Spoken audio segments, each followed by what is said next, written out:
I am Jahanshah Rashidian, a presenter of Rangin Kaman or Rangin. Rangin is a television in Paris, and I used to speak through this television with 3 languages, English, French, and German, mainly for second and third generation of Iranians, but also all those people who like to know about Iran from someone or some people like me and Mr. Eftekhari, who is now my guest, an exact version of Iranian mentality with an Iranian analysis. Iranian analysis is different from those who do not speak, who do not know the culture, but of course are journalists, professionally okay, but culturally not as well as someone who is Iranian. So, welcome, my dear audience, to TV Talk, and I'm happy to receive once more Dr. Bijan Eftekhari as my guest.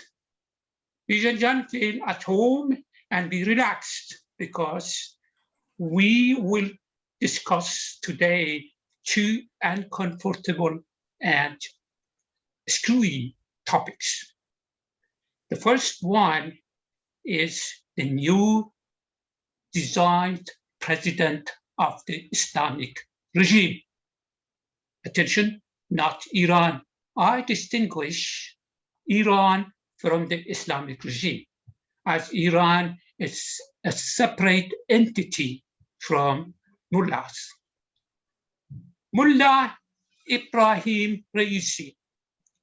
The second topic will be, of course, another discussion, but the first topic is about Ibrahim Raisi.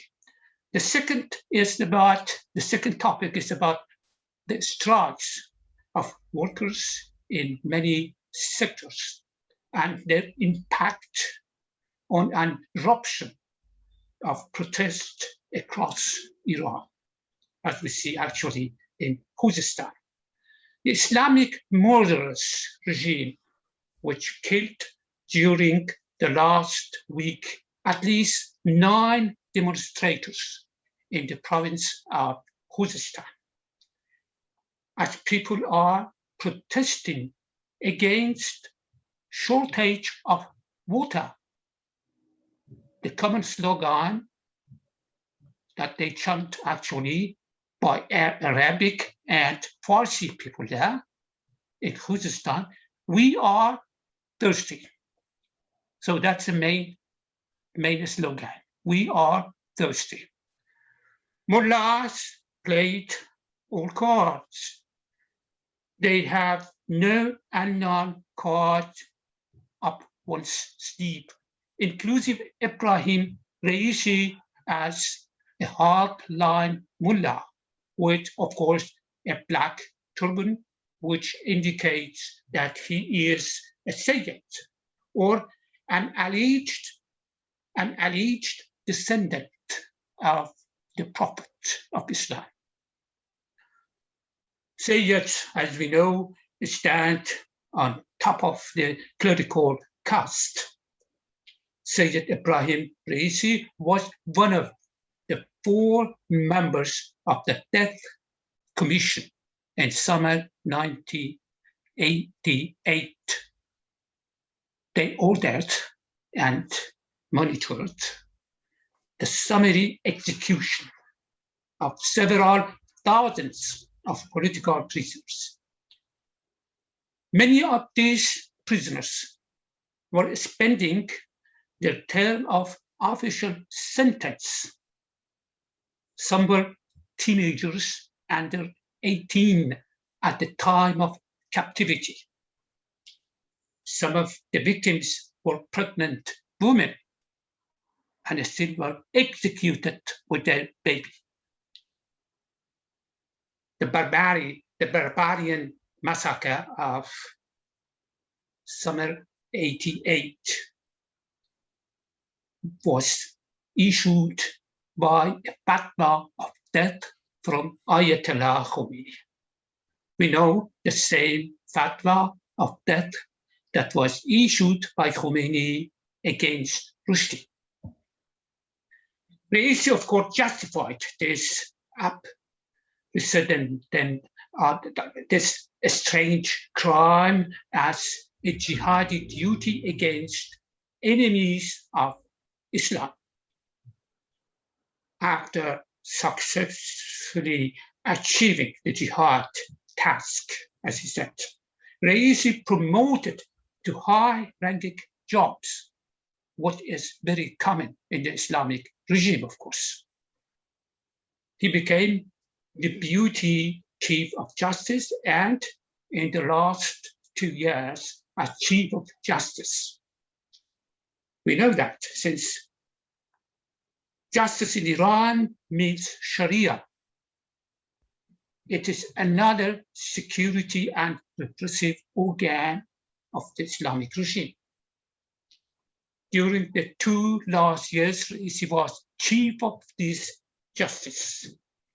Many protesters were executed or imprisoned. His destination as the president in an electoral force is believed within the scope of more immunity only for the Islamic regime, nothing for Iran and all these people who are thirsty, actually. Regime knows the multiform crisis cannot be solved. Along with Raisi, the designation, another brutal mullah called Mohseni Ejei was designed by the supreme leader Ayatollah Ali Khamenei, replacing Raisi as new chief of justice. The designations seem that regime shows muscle to Iranian angry people who have the courage and zeal to struggle against the totalitarian regime, like actually in Khuzestan province. My question, of course, comes from Bijan. Bijan, we hear your additional views in 5 minutes, and tell me what the reasons of such a designations are in your views. Please go ahead, 5 or 6 or 7 minutes as you like. Thank you, Jahanshah John. It's great to be with you again. And you beautifully laid out the story of Raisi and how he rised in the power. He's a murderer. He's a butcher. And these kind of people can get the highest ranking in this regime, because this regime is a murderer and corrupt regime. They have, to be honest with you, they have invaded Iran because they are not popular in Iran. Most of them are not Iranian. They are from other countries. And they don't have any love for Iran, Iranian culture, Iranian people, nothing. They think that they got that and they have all the rights to do whatever they want to do or whatever they desire to do. And they promise that if we leave Iran one day, we're going to give you a country without water, without oil, without any resources. So whatever we see is just the way that regime wants to still has grip on the power. What is going on inside Iran, based on the official information and statistic from the regime, 65% of the Iranians are living under the poverty line.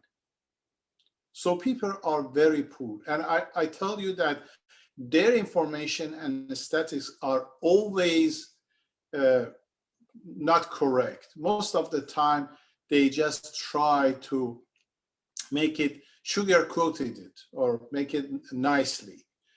In my opinion, as an economist, I believe it's more than 85% of Iranians are under the poverty line. That's very dangerous, especially for Iranian people and Iranian culture. Right now, we are dealing with the shortage of water. Not just the water for agriculture, drinking water, which is only 7% of the water consumption in Iran. Just 7% of the water in Iran is for drinking, is a consumption for drinking water. 93% is for agriculture. Now we have shortage in agriculture section and also in drinking water for people. And what people are doing, they come and on the street, they protest and they say, we are thirsty. We want water for drink. That's one part of the protest. The other side is most of Iran having outage, power outage, almost every day. And for most of the time, at least 12 hours. So, and it's back in Iran right now, it's really hot. It's not warm, it's hot. It's close to 100 or 105 degrees. So it's very hard to live, just have a normal life in Iran. No water, no power, no job, no money. So what do you think? People come to the street and they show their dissatisfaction with this regime. That's, up to here, it's a normal life. We have a regime, incompetent regime, a corrupted regime. They are taking money, they are stealing people's money and don't do whatever a government should do, which is trying to make life easier for the Iranian people. They don't do that. And on the other side, people start to come to the street and show their protest. We don't like you, we don't want you. The thing is, as you mentioned, regime knew that they're gonna face some strikes and protest. What they are trying to do, they are not trying to change the way it was. They are not trying to, make the life easier for people. They say, we're gonna kill you. Don't come to the street. Don't protest. Don't say I'm thirsty. We're gonna kill you. And how we know that? Because they have bring a butcher, a person that all the Iranian and probably the world, at least European Union and United States, they know this guy as a butcher of the people. And they bring this guy to the power to show to Iranian people that, some people call him angel of death. Now, angel of death is here, and he has the power, and he has the support of Ali Khamenei. So you better just, stay home, don't show any protest, and pretend that you have a good life.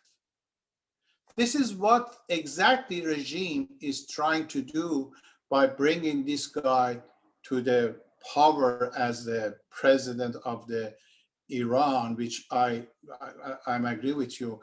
They don't have anything in common with our Iranian. They are just a bunch of invaders.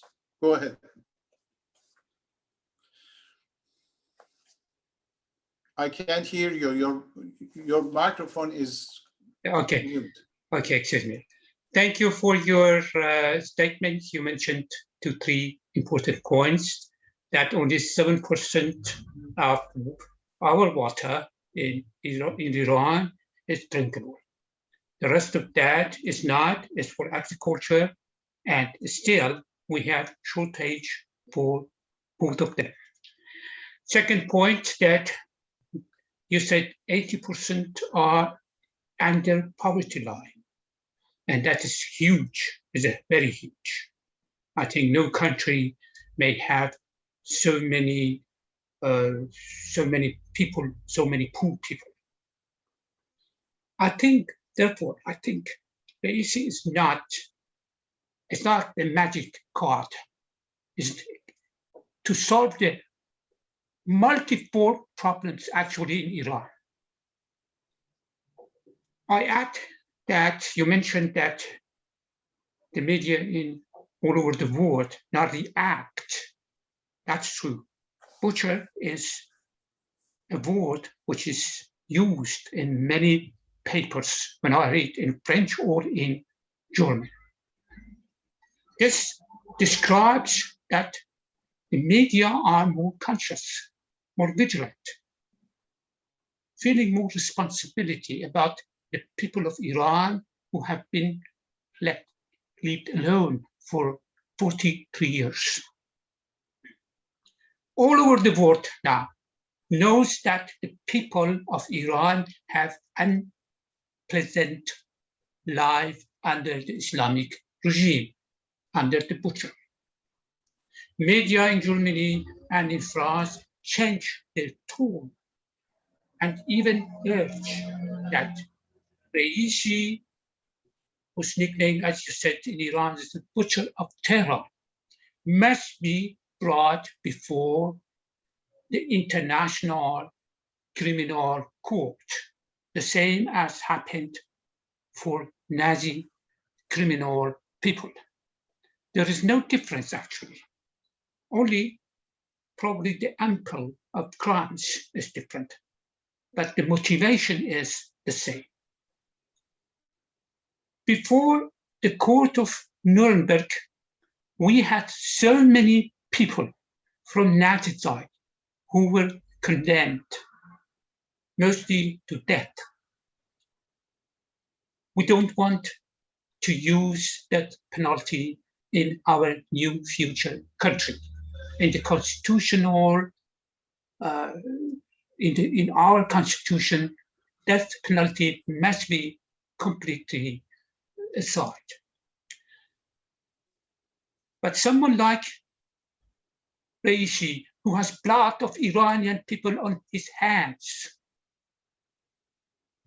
and now we know that he has committed many crimes, at least 5,000, some people even estimate 30,000 were killed only in summer '88, when he was one of these 4 members of that commission, which was of course ordered, which was issued by a fatwa of Ayatollah Khomeini. I had seen many articles in French and German, and they want to remove really their omerta or apology or a kind of closing eyes what is going on in Iran. And now they criticize even severely pile of scandals from the Islamic regime and their corruption, their crimes, and their repression in Iran. In Germany, in France, I see that probably you see them, the same papers in America. Regime now is in a crisis of identity. its legitimacy is under questions by all over in the world. And criminal regime now somehow has understood the situation.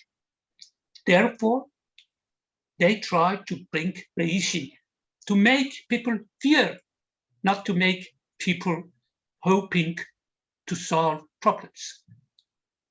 Of course, it remains the regime's lobbyists in America, in Europe, and all over Western countries is still active. Each of us, now a bunch of these stooges with their media and think tanks and all possibilities they have to make run the propaganda machinery of the regime outside of the country.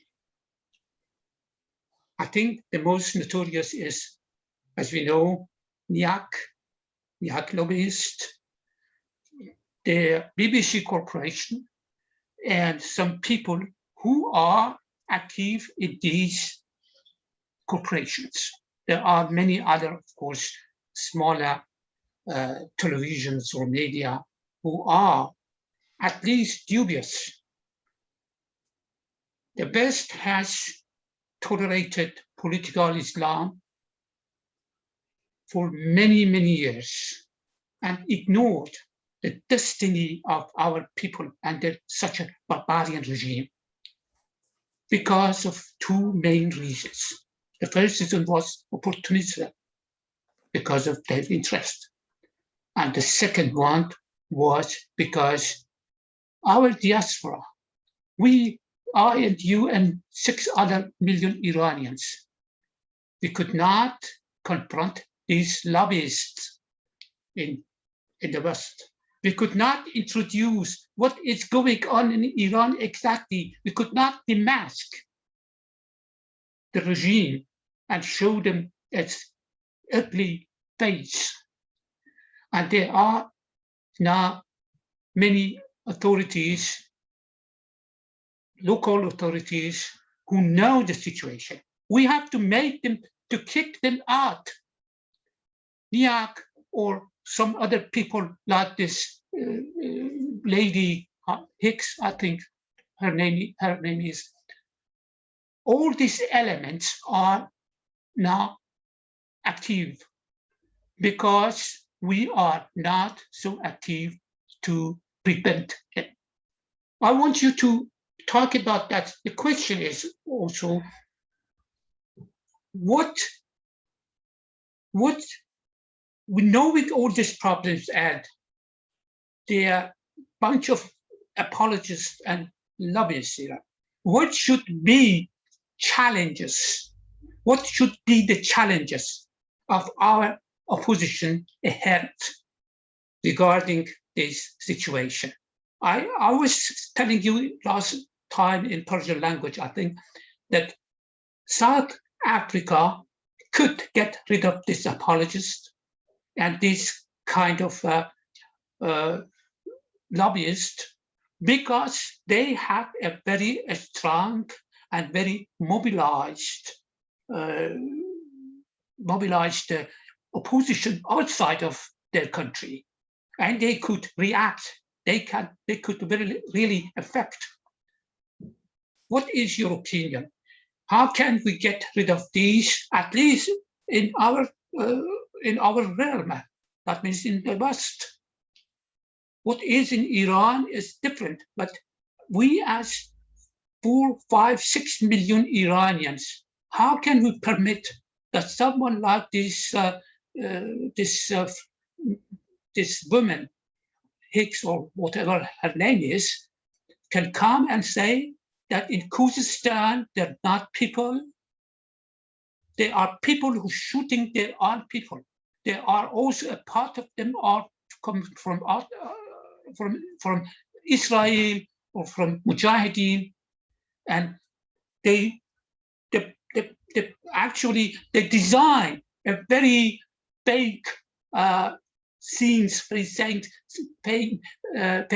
opposite of what is going on in Khuzestan. How can we stop them? Go ahead, 10 minutes if you like. That's a very good question.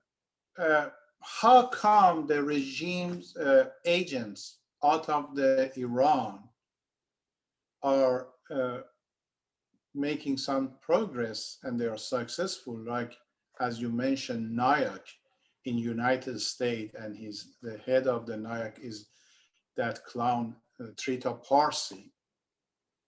The reason is, my friend, European countries and American countries, I mean, North America, they always, within last 43 years, turned a blind eye on this regime. They didn't want to see what is going on. And the reason was they wanted to have business with this murderer regime. Business was their first priority. They talk about humanism, they talk about human rights. These are just tools for them. Most of these policy makers in United States, in Canada, in European Union, they are hypocrites. They are hypocrites, and they try to turn a black eye on this regime. Do you think that they didn't know what happened in 1988 in Iran? They didn't know that this regime has executed more than 30,000 of Iranian people. Some of them, even they have finished their prison sentence, and they were probably due to be free. They executed them. Do you think they didn't know? I mean, none of them knew about that. They knew, but they preferred not to talk about it because they wanted to make business with this, to make deals with these mullahs. Everybody knows oil is black, but it's very sweet. So they love it. They love the oil. And they want to sell their products to Iranian regime. So for that reason, they talk about Iranian women rights, and when they want to come to Iran as a diplomat, they put a veil, they cover themselves like, I don't know, like Stone Ages, and come to Iran to make a deal. So the reason that these regimes, lobbies, or agents are growing and have success because the European countries and America and Canada, they want to see them to be success. They want them to represent the regime as a kind of moderate regime that is on the first steps of democracy. See, they have election, they elect their representatives, they elect their president. So give them time, give them time. Don't be so rough on them. Try to, help them to come to the democracy. That's a big, big lie. They know there is no democracy in Iran. They know it's just a kind of, circus. But they want to justify their relation with this regime in the eye of their people. They want to say, we know this is not a very pleasant regime, but we have to help them to come to the international community. We have to help them, and they have reformists. The reformists are very good people. So let help them. Don't try to isolate them. If one day they come to this understanding that this regime is not giving them whatever they want immediately, and in the in one day you will see they change and they start to say, no, this regime is very dangerous. Exactly what happened in South Africa. In South Africa, for years, the regime in South Africa was killing people, sentencing people, corrupt regime, whatever it was, and nobody cared until they realized that this is going to be dangerous. This is going to make Africa a kind of rouge regime. So we have to change that. And they suddenly started to, talk about the human rights has been violated in South Africa, and this regime is not a human regime. And they started to isolate the regime. Same going to happen in Iran, I'm sure about that. But we won't forget. I'm telling you, we as the people of Iran, we won't forget that.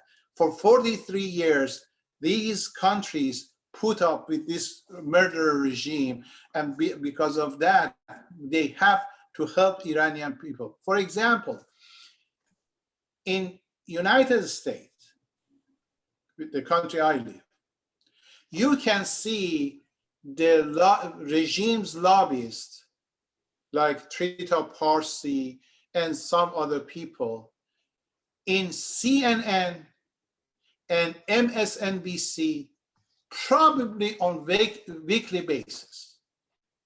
They come and they justify what is going on in Iran. But you never, ever have seen someone to come and talk against the regime. So who is promoting them? And I'm sure there are people in the US government that's supporting that, telling to CNN, and I'm not saying ordering, just giving their advice that if you want to talk about Iran, invite Trita Parsi. And Trita Parsi comes, and he's smart. He never says that I'm a regime lobbyist. He says that I'm an Iranian American who thinks about that we have to have peace with the United States. And starting from that we want to have peace. So let's do this, let's do that. Don't push them, don't force them. Try to understand this is a different culture. These kind of lies, which a lot of people love to hear that in government, in Congress of the United States. And I'm sure this is the same scenario in European countries. People like Elahe Hicks, they come and they say, no, these are not thirsty people. They are not asking for water. They are Israel agent killing Iranian forces. So, and why they invite these kind of people? Why they don't invite people like you or like me to explain what exactly is going on in Iran? Because they don't want to. They still thinking that it's better to have a deal with this regime. We can make money. True. But we have to do also our efforts, maybe to change the situation. The regime actually, not only in Iran, but most barbarian regimes are following some Machiavelli advice. I don't know, it was in the last emission with you or in which language, I explained that once, that Islamic regime also follows Machiavelli advice, and very well. To have the force of a lion and the cunning of the fox. That's what Machiavelli advised to the prince in his famous book, Il Principe in Italian. Mullahs know that. And even if they don't know, people like Nayak people, like this Hicks, Elahi Hicks, who have been studying deeply in Europe, in America, they can teach them. They teach them as a principle how to hold the power at any price, at any circumstances. We know that we talked about economy and interest of the West. Of course, we know that. But we have to do also something to change that. We know also regime is in a very economic depression. You as economists explained that. Actually, you said over 80% are at the poverty line. And water shortage is a very serious danger, not only for now, but for generations coming in next 2-3 centuries. More than economic depression, I think, due to shrinking of production and consumption, the regime has its legitimacy problem. Legitimacy crisis is more important for the regime, and they try to do everything to save their parasitic life, despite all these multiple problems they have. And I think the regime knows, as you said, that a bareness of people is the most dangerous enemy of them, because people courage, people who are conscious, they have courage and zeal to struggle against this barbarian regime, as you said, this force of occupation, as you described now. This force of occupation is there as long as people keep somehow silence. There is no, that is the reason. You talked about pacifists. Pacifists want people to be tolerant, do not do any act of violence. They do not say that regime is violent, but they want people to not to be violent against the violence of the regime. That's, of course, very immoral, what they say. And that's against any law, any common law in any country, as you know. People of Iran, about 43 years ago, I remember, they were ready, more than 90%, to dedicate their life for Islam and Khomeini and the Islamic regime, of course. And this fanaticism now is going to disappear from mentality of our conscious and vigilant people. And that's a great, great step in our history. I think this step goes toward a renaissance in the Islamized world that will very likely sparkle from Iran, from our people. So our people, our warrior people, will be the saviors of the whole Islamized world. It, I think, is a very important chapter of history, human history. Do you think that the regime, despite all these problems,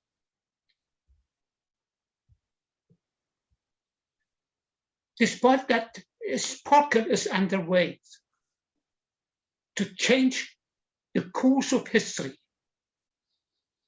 do you think still they try to hang sword of Damocles over the neck of our people, because awareness and courage of people is their most important enemy? That's something that's dangerous, that put probably regime in very, very serious impasse, serious problems. How do you think Is the regime not ready to put the sword of Damocles over the neck of all people because of its own continuity, because they can only so prolong their parasitic life? That's what you think on what we have to do. We should be also warriors. We should be also brave to challenge the regime with all means we have. We forget those people who propagandists of the regime probably, or because of their some kind of ideology, they want people to be pacifist in a situation that the regime is the most aggressive. How do you judge them? What is their judgment when they call people being pacifist in front of a very, very savage regime? In the whole history, in 14th century of political Islam, they have never been indulgent. They never leave a country that occupied. The only exception was Spain in 16th century. Mark, both belong to you. Go ahead, 10 minutes, please. And then we can a little bit discuss about the strikes. If you like, you can add the question of the strike. You can explain what kind of impact this strike can have in promoting a general struggle from the whole population against the regime. In one way, only one way, how to get rid of the regime, how to make for the regime. Go ahead, please. Jahanshah, you and I are old enough to remember the day that Khomeini, the founder of Islamic regime, came to Iran. We remember that about 1 million went to say welcome to this guy. So he was popular. We remember that most of the political parties was agree with him because he promised democracy, freedom, everything. And we still remember 6-7 years after he died, after he came and he died, people went to say goodbye to him probably twice than the first time. So this was a popular regime at the beginning. But within last, let's say, 35 years, now it's the most unwanted regime in the world. And as you said, a lot of people had a kind of belief in Islam, and now a lot of them has changed their mind. That's one of the reasons that a lot of people say we want secularism in Iran. Religion is something belongs to you. You can keep it, but don't bring it in the public opinion. It should be separate. Government should be separate from the Sharia law or this kind of stuff. So what happened? People like you, me, and other people as the so-called opposition have tried to bring awareness among the Iranian. And the result is today, we can see that in this recent election, or it's better to say selection, it came that only 10% participated, 10%. And 5% of this participation, they just gave a white paper as their vote.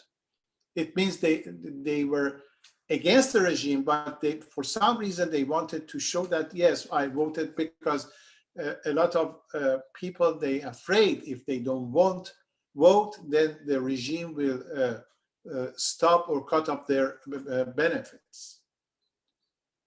So this is the most unpopular, unwanted regime in the world after 35 years of the death of its founder. That happened because of people called opposition. Today, Iranian people are aware of what this regime is made of. This regime is against Iran, Iranian benefit, Iranian people, Iranian culture, everything. They hate us. And when people come to street and say, hey guys, we need water, they kill them. That's their answer. And you know what? Because that's the only option they have. They don't have any other options. It's a corrupted regime. Let me give you an example. Recently, I believe it's from 3-4 days ago, the government of the Khuzestan province said that, you know why we don't have water? Because the budget for the preparing water and bringing water to Khuzestan within last 10 years was 1.5 billion for last 10 years.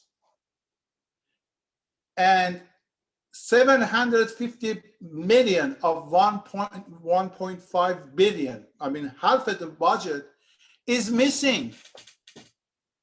We don't know where that money goes and has gone. So you see the volume of the corruption in this regime. And it's funny, but nobody has been arrested for that. So they know that 750 million is budget of the water in Khuzestan is missing. They know that, but they don't arrest anybody. I can say one of the people who got that money is the same guy. He's saying that we missed some money here. So it's a bunch of thugs and thieves and mobs on the head of the regime. Okay. And what they care is to get their money from the pocket of Iranian and send it to where? Canada. Canada is the paradise for these thieves. That's why I'm saying that American countries or North American countries are a kind of partner with these murderers. Okay, Bijan, we have a second topic. We have only a few minutes time. That is about the strikes of workers since June 21. It covers many sectors of activities like metallurgy, oil, gas, and petrochemical industries, or operators, of course. The strike signs now every day important, serious progress, more and more ample, and it crumbles the regime's illusion that it is safe from the wrath of our people.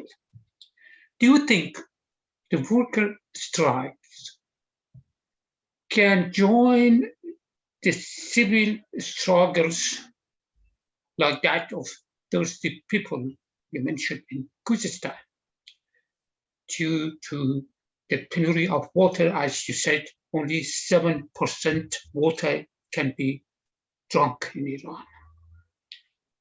Do you think this fresh uprising in Khuzestan can be combined with struggles of working class?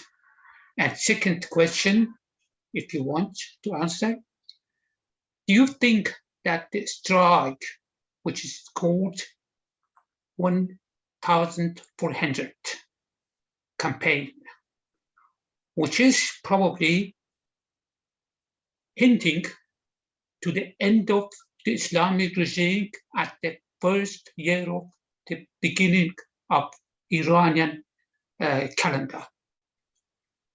Do you think this is to refer to that important point that the combination of workers and civilian struggles is now in a stage of making for the regime? Please go ahead, 5 minutes. You know, I believe the days of this regime is numbered. They are at the end, and they know that.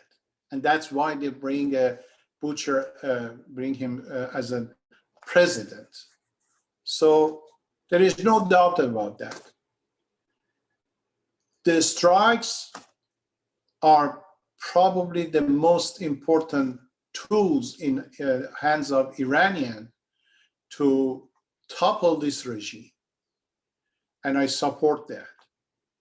I think that generally speaking, we like to see civilized obedience in Iran, because that's brings the less, let's say, we pay less cost for fighting this regime. So I support that too. Generally speaking, these strikes will continue because they don't have any solution. The only solution is killing people, which is not a solution.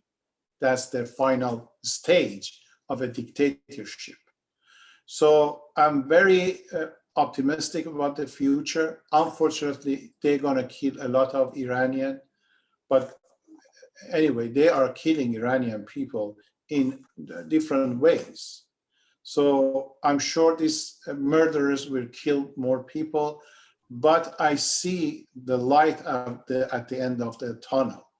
And there are very smart people back in Iran that they are, let's say, good leaders. They organize these strikes and they bring people into the street to protest.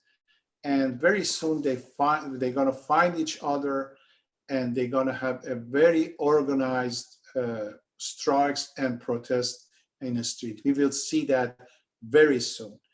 And at the end, I hope that European countries, I mean the policymaker, European people are very compassionate and human people. I love them.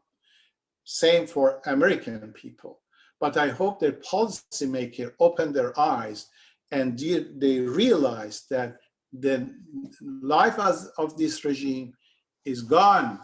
They're not going to stay in the power. People will be.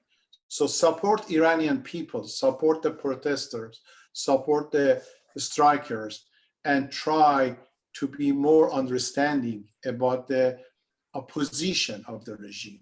Try to bring them to and talk with them and see what people think inside the Iran. Thank you.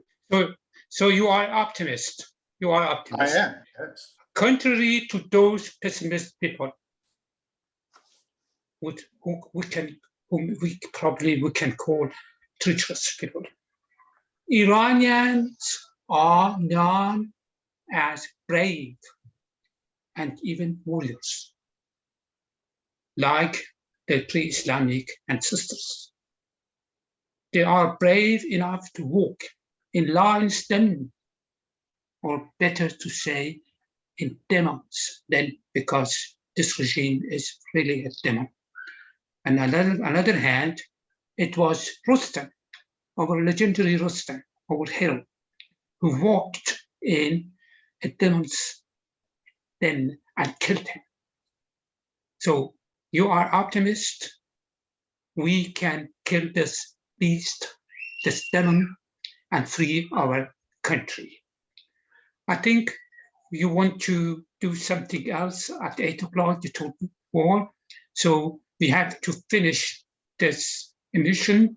Of course, we'll continue that.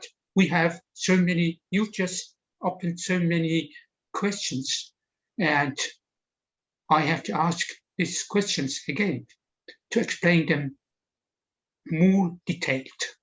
Always with the detailed questions, we can ask more questions, and that bring in our spirit also some more ideas we need actually. Thank you, Bijan Johan, my good friend. Thank you, my Rainbow audience.